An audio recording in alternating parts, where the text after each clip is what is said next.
Hi kids! Do you know how to multiply using the repeated addition? Let's do it!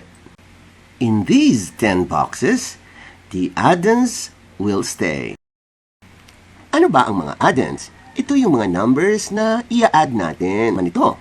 Ito ay nagbibigay ng senyales na ito ay kalahati ng 10 boxes. Ito ang first 5 boxes. 1, 2, 3, 4, 5. And of course, pagkatapos niyan ay 6th, 7th, 8th, 9th, and 10th boxes. Itong boxes na nasa ilalim, ito ay mga sum o result of addition which is called sum. Let's try to add the following numbers. What is 7 plus 7? What is 14 plus 7?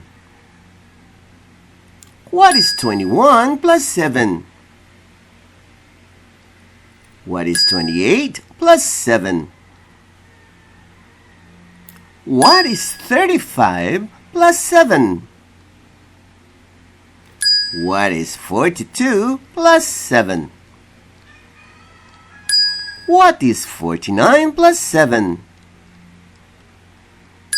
What is 56 plus 7? What is 63 plus 7? IVFC makes math easy. Walang kulalat sa math. Walang kulalat sa math. A campaign on numeracy brought to you by I Volunteer for Filipino Children.